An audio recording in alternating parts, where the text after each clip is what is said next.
Welcome back to What Arty Noobs with General Disturbance.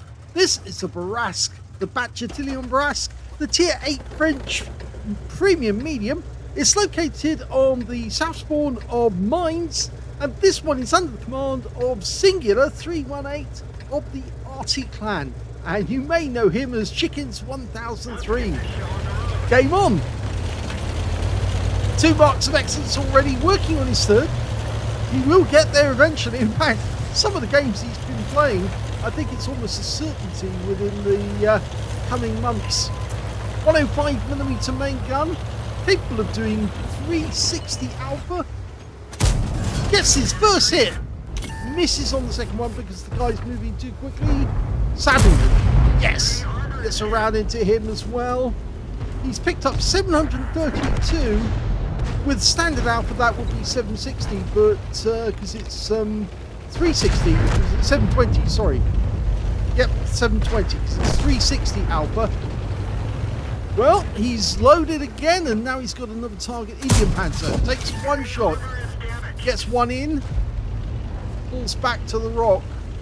This is a very good position for a Bourrasque to be in, because of course you can ambush enemy tanks that try to go down to the south, and ambush enemy tanks trying to get onto the hill. Not only that, you can actually hit some of the enemy that are on the island, the middle island with the lighthouse.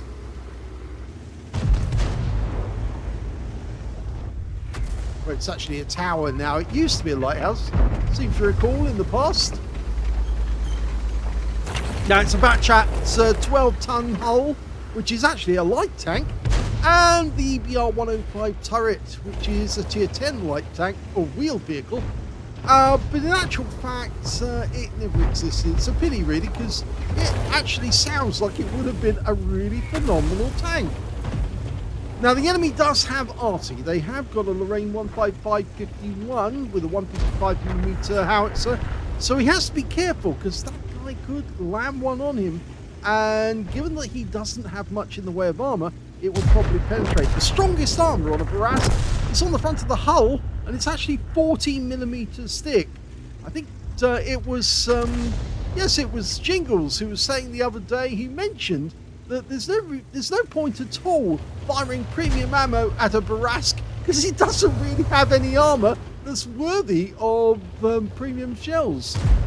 But people do spam gold anyway, regardless of whether or not they should. Now that you'll see coming up onto the island might prompt the enemy tanks to pull back. There's one. Go for it. Yes, gets the second one as well, but needs to move. Yep. And the Charioteer is now a one-shot for anyone. Even an ELC M90 with its 220 alpha. Of course, he's only got 90mm of pen. Charioteer's still vulnerable. Hello! And he's out the game. Lovely. That's his first kill. Thanks. He's actually thanked his teammates for that one. And well, he should actually, because and he's popped the reload. The standard reload for this tank is 21.54 seconds by the book. He's got 19.14. Okay, there's an AMX-50-100 going in. Can he get a shot in time? Possibly. No, that one hit the wreck. He got a high roll there though, 415. But that AMX-50-100 is not going to forget that he's here. Now, he can't really hit him from that angle. He'd have to poke out if he did, and he would be vulnerable to our guys, our SU-130PM down at the base. So he's not going to do that. The Wizzy-112 is also there, and the Grom would auto-detect him. So I do like the way that Cingular is actually doing this third-person all-way look around. He must be holding his right-hand mouse key down to ensure that he can look around without the gun changing position. I heard the other day that apparently Steve Walst, well-known CC and expert player, he automatically holds his right-hand mouse key down the moment he actually turns his tank. So the gun's always facing the same direction that it was before. That can be terribly useful, because if you turn the vehicle and you don't turn the turret, you could be vulnerable. Okay, the AMX 5100 pops up, but he gets the kill. But, oh, he's vulnerable to that T28. He has to fix his tracks because that T28 could see his rear end, and he doesn't want to poke out his rear end too much. He's waiting for that shell. The T28's firing at the Wizzy 120 just behind us. And he's gone. Oh, that was an Arty shell that just zapped right over the top of us. And unfortunately, it killed the Grom that was behind us. So, that was bad news, but we pulled back. The good news is the Grom. The good news is that that shell would have been prevented from actually going in to us because, of course, the wrecks that were around us were actually preventing it. Now, popping up here for the moment is a good idea. There's a large number of enemy tanks, mostly tank destroyers actually, at their end of the map. Also interesting to note that the enemies actually popped out of the castle or the grounds, and we've got a shot on their that cupola there. Wait for it. He's pulled back. I'm not sure he can see us. No, that one with dispersion, I'm afraid. Oh, but he did get him with the second one. We have to pull back. Oh, that was so close. The Skoda goes down as well. He was taken out by the SU-130PM, so he poked too far, and the enemy SU-130PM just poked out to take a shot, and he had to pull back rapidly, or our Scorpion would have had him. He looks vulnerable now. He does have a Basante behind him, but there's nobody in the castle grounds, so the castle grounds are now ours if we want them. We have to brave going past the Scorpion, who's right up on the plateau at the back of the map, but if he can get in there without being spotted, and he did, then the castle grounds are now his. Now, he did get seen just as he went in. He's going to stay here for a moment so he goes unspotted, so they don't know which direction he's actually headed in. You could take a quick look out to the right just to see if there's anybody there. Okay. Doesn't want to attract the attention of that Lorraine 15551.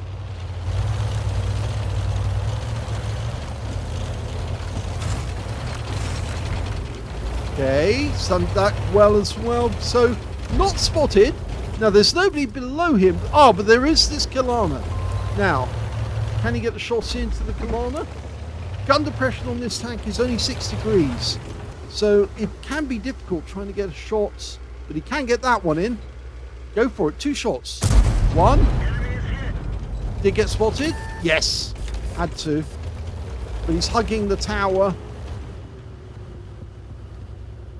And he will have gone unspotted. He's actually popped his reload, so he's got 2 shells available. Again, that's going to confuse the enemy because they're looking and they can't see him. And they're wondering why he didn't appear. And the Lorraine did try. He did try. But of course he got it wrong. Because he fired where we were, not where we are. Okay, now the SMBCC... Oh my god, the enemy Scorpion's gone all the way down to our cap area. And unfortunately, it means now that our SU-130PM is under pressure. In fact, he's been wiped out. We've lost our Arty, which was the SU-14 too. And now we've got a chance on this SMV. That's 1. 2, into the engine bay, gets the kill. Pulls back to reload. Remember, they've still got their Arty. And we've just lost our Gonzalo. So now we're down to just 2 tanks left. The Scorpion, who's out in the South Island, and us.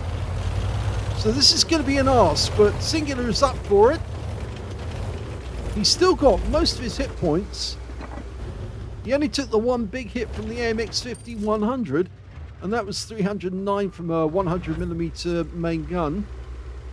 Looks like the Scorpion's gone into the corner. He's probably trying to poke out and spot us and take a surreptitious shot.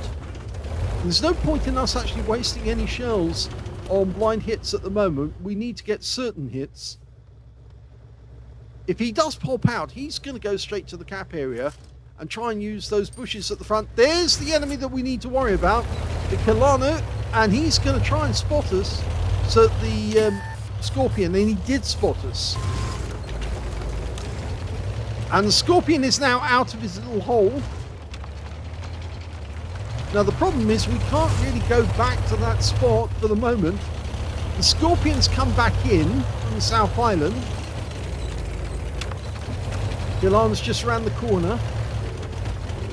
We've got a lot of wrecks to protect ourselves. Where is that Kalana? He's turned himself around so he can make a fast getaway if he needs to. Nope, no joy there. Now, can he spot the others? No. I think the Kalana abandoned trying to come into this area. I think he realised once he'd been spotted that he was vulnerable. He is a two-shot, so the Kalana could be wiped out by just one magazine. Or one clip, I should say, not magazine. I'd be very tempted to actually go to the north, slide down the back of the map, and here we go. The Scorpion's been spotted, and he's round the back trying to force that Scorpion out. One shot. Come on, you can do it.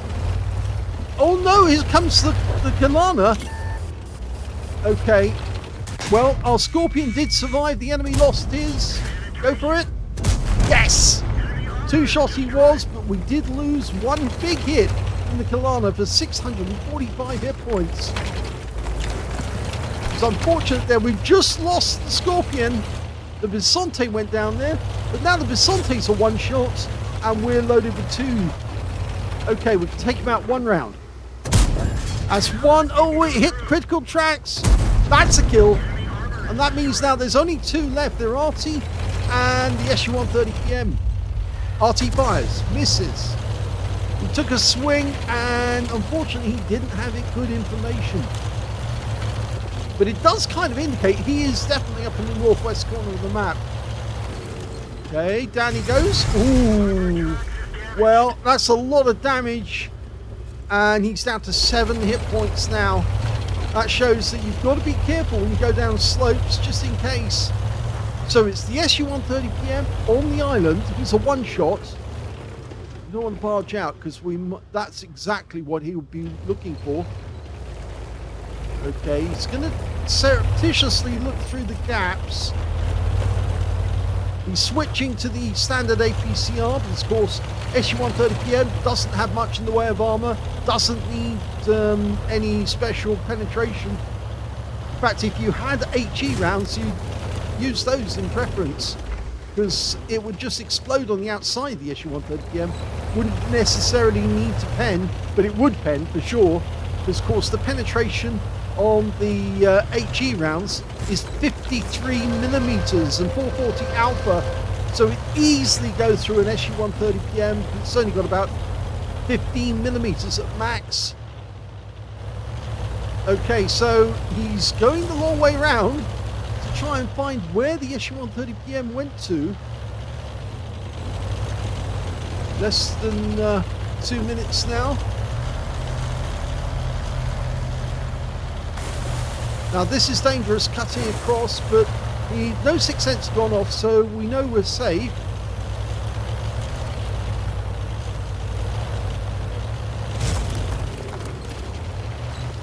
Okay, careful, that's it.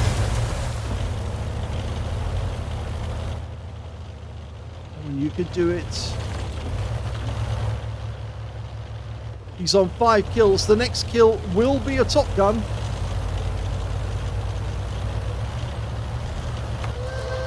Okay, there's the SU-130PM. Yes! What a shot! And he's been spotted. I think it was the SU-130PM that saw him, and he's popped through the reload. Okay, and he's ready. Now, the Lorraine won't be able to see him as he's on approach. 30 seconds to go. This one's going down to the wire. There he is. Can we get a shot? Yes. Yes! What a victory! Right down to 18 seconds. I think you can see why cingular318 of the Arty clan is going to get his third mark in the Bourrasque very shortly. He's got an ace tanker out of that game, as well as a demolition expert for blowing up one of the enemy tanks. He also got a duelist for taking down 2 enemy tanks who damaged him. The demolition expert, by the way, that was on the last enemy, the Lorraine 15551, blew up because the ammunition caught that shell. He also got a fire for effect for doing more damage to the hit points of his own vehicle, bruiser medal for getting at least 5 critical hits. In fact, he got 13. He got a high caliber for dealing the most damage in the game, and he also got a top gun for getting at least 6 kills. In fact, he ended up with 7, which is just one short of getting a Radley Walters. And his win rate from that one, 10,452, which is super unicum and quite a bit more. Just goes to show how practiced he is and how relaxed he is as well in the Bourrasque. Although he did make one error, and that was dismounting the castle grounds and losing a huge amount of hit points. In fact, it would have been terrible if he'd actually died in that instant there. So yes, you need to be careful when you're dismounting from heights just to make sure that you don't lose anything. Let's have a look at team score. Well, definitely the highest damage, 4,937 hit points of damage from that game. That was huge. The second highest was the VK7501K on the enemy team, who managed 3,370. And after that, it was the Lorraine 15551 on the enemy team, who got 2,159. When it came to kills, we can see Singular got that one too. 7 kills to him. 3 kills went to the LC790 on his team, and his name is Hi, I'm Sean. And then also to the Echelon 130 PM on the enemy team, who, with a brief moment of, mistake, he actually drove past a pass, just showed the top of his turret, and Singular took that and wiped the guy out from a fair distance away. It was an incredible shot, actually, to do that. I think a lot of people would have seen just the top of the turret. They probably would have said, I can't do that. That's just too much. But no, he got the shell bang on target and took the guy out. And when it came to base XP, yeah, he's got that one too. So he's got the top in all 3 columns. 1,613 means he's the only player to get over 1,000 base in the game, with the second highest being the LC790 with 976, followed by the VK7501K on the enemy team with 780. He fired 21 shells in that game. Now remember, this tank only carries 36 rounds, so he actually had 15 rounds spare at the end of the game, which means he was conserving ammunition. He was doing very well. 19 direct hits on the enemy, 17 penetrations, 4,937 hit points of damage, all of it at close range. 2 hits received from the enemy, 2 penetrations, one from that AMX 5100, the other one from the Kilana, and that was the big one. It really stripped him of virtually all of his hit points, but he lost a huge amount, as I said, from that drop. 2 enemy vehicles spotted, 10 enemy vehicles damaged, 7 killed, and 467 hit points of damage assist, or spotting assist in this one. 4 capture points, that's all he got because he was sitting in the cap at the end of the game. He managed to earn, on a premium count, 60,823 credits from the game and 2,661 experience points. That was a fantastic game because it actually lasted 14 minutes, 42 seconds. According to the book, there's 16 seconds. Well, 16. It means that there was 18 seconds left on the game at the moment that the game ended. So it was very, very down to the wire moment. If he'd left it just a little bit later, it would have been bad. But it was good that he actually stopped by the bush in the cap area because he could see the Lorraine through the bush, just had that brief sliver of the tank available to actually shoot at, let it dial in and got the kill without the Lorraine actually seeing exactly where he was at that particular moment. That was an intense game. He just said that that's 1 versus 3 intense. It was very intense. And it was intense because the clock was running down. He had every ability to do it, but he just didn't know where the enemy was. We knew that Lorraine must be in the corner, but we just weren't sure where that Echelon 130 PM, and if he had popped up at the wrong place at the wrong time, or was sitting behind a bush waiting for us to appear, then it would have been curtains. But luckily, that guy decided to move at just the wrong moment when Cingular was doing the right approach. He was coming in from an angle or from a direction that the enemy wasn't expecting. And consequently, he did manage to get that kill, the SU-130 PM kill, which was fantastic. And then finish off the Lorraine to get the victory. That was quite intense. Yeah, I hope you enjoyed it. If you did, please give this video a like. Do subscribe to our channel. Leave a little comment down below because it feeds the algorithm. And thank you for watching.